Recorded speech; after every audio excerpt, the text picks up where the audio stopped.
ASRock motherboard. Boot from LAN. How to enable boot from LAN on an ASRock motherboard. You set it up as follows in the BIOS. Boot. Boot from Onboard LAN.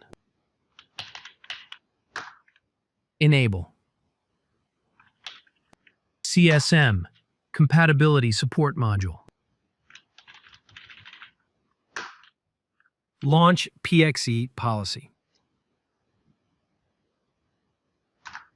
UEFI only. Security. Secure boot. Disabled.